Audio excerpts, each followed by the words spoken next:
নতুন ছাত্র সংগঠন হবে, আজকে আমাদের ইচ্ছা মতো মেরে দিলেন। এখন দরকারে তখন বলেন রাজুতে আয়। বাংলাদেশের প্রাইভেট বিশ্ববিদ্যালয়কে আপনারা যদি দাবি করা মাইনাস করার কোনো গেম করেন, প্রয়োজনে প্রত্যেকটা প্রাইভেট বিশ্ববিদ্যালয় একত্রিত হয়ে নতুন রাজনৈতিক বন্দোবস্ত তৈরি করতে পারবে। আজকে ঢাকা বিশ্ববিদ্যালয়ে একটি ইতিহাস গড়তে পারত, কিন্তু ঢাকা বিশ্ববিদ্যালয় আজকে একটি ঐতিহাসিক পরাজয় করেছে তাদের এই কমিটি প্রকাশ করার মধ্য দিয়ে।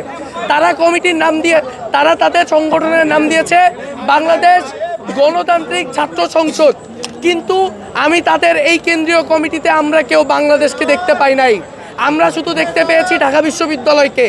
আমরা দেখতে পেরেছি ঢাকা বিশ্ববিদ্যালয় ছাত্র সংসদে কেন্দ্রীয় নেতৃবৃন্দ যতজন রয়েছে, সুপার সিক্সে যারা রয়েছেন, প্রত্যেকেই ঢাকা বিশ্ববিদ্যালয়ে, একজন বোধহয় জাহাঙ্গীরনগরে রয়েছেন। ঢাবিরটা তো ঢাবিতেই রয়েছেন।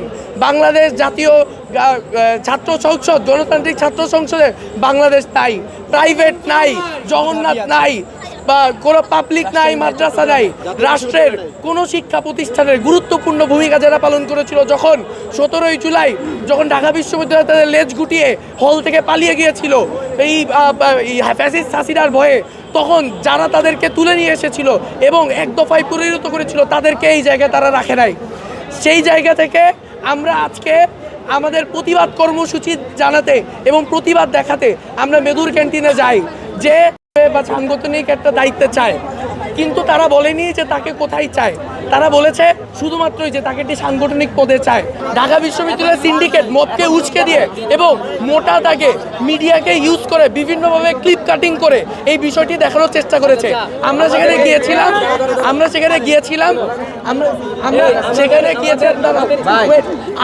গিয়েছিলাম প্রাইভেট বিশ্ববিদ্যালয় স্টেকচাতে। এই বিষয়টিকে কেন্দ্র করে আমরা স্পষ্ট করে বলতে চাই, ঢাকা বিশ্ববিদ্যালয় থেকে এবং নেতৃত্ব দিয়ে যে বাংলাদেশ গণতান্ত্রিক ছাত্র সংসদ গঠিত হয়েছে, আমরা সেই কমিটিটিকে অবাঞ্ছিত ঘোষণা করছি এবং সেই কমিটিতে আমাদের কোনো অংশগ্রহণ নেই এবং না থাকার এবং আমরা সেই কমিটিতে অংশগ্রহণ করব না। উত্তরা থেকে 7টা থানা থেকে নতুন এই ছাত্র সংগঠনকে শুভেচ্ছা জানানোর জন্য, অভ্যর্থনা দেওয়ার জন্য আজকে কিন্তু সকলে এসেছিল। সাদরে অভ্যর্থনা গ্রহণ করার জন্য, দেওয়ার জন্য আজকে উত্তরা থেকে আসলো। আপনারা ঢাকা ভার্সিটি থেকে প্রাইভেট বিশ্ববিদ্যালয়, উত্তরায় কি পরিমাণ প্রাইভেট বিশ্ববিদ্যালয়, উত্তরে তো পাবলিক বিশ্ববিদ্যালয় নাই, প্রাইভেট বিশ্ববিদ্যালয়, সকল প্রাইভেট বিশ্ববিদ্যালয় একত্রিত হয়ে আজকে উত্তরা থেকে ঢাকা বিশ্ববিদ্যালয় এখানে মধুর ক্যান্টিনে আসলো।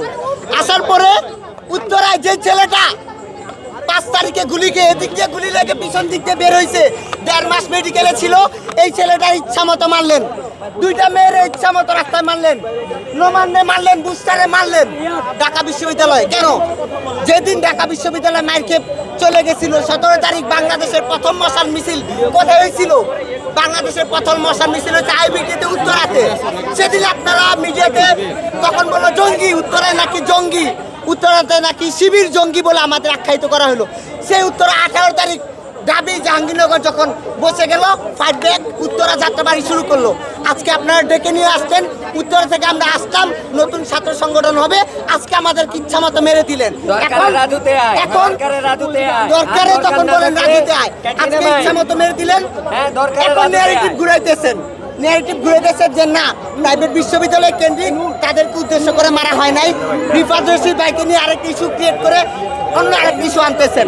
আমি বলে দিচ্ছি, বাংলাদেশের প্রাইভেট বিশ্ববিদ্যালয়কে আপনারা যদি দাবি করা মাইনাস করার কোনো গেম করেন, প্রয়োজনে প্রত্যেকটা প্রাইভেট বিশ্ববিদ্যালয় একত্রিত হয়ে নতুন রাজনৈতিক বন্দোবস্ত তৈরি করতে পারবে।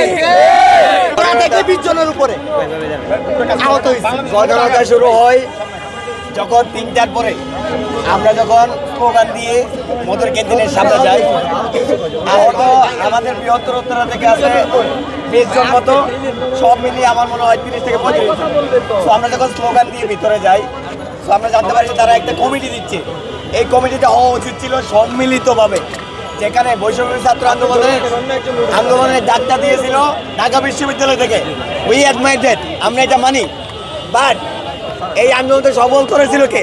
প্রাইভেট বিশ্ববিদ্যালয়ের স্টুডেন্টরা। এখানে কোনো সমন্বয়ক ছিল না, এখানে কোনো ধরনের তাদের কোনো তত্ত্বাবধান আমাদের সাথে ছিল না। আমরা এটাকে সফল করছি। আজকেও ঠিক আমরা চেয়েছিলাম সেই আন্দোলনের মতো করে তারা আমাদেরকে মূল্যায়ন করবে। তাদের উচিত ছিল, আমরা কি ক্যাপেবল না? We are ready to do politics, we have ideas, we can explore the world. But তারা কি করে সবসময় ওই ঢাকা বিশ্ববিদ্যালয় কেন্দ্রীয় করতে চাই।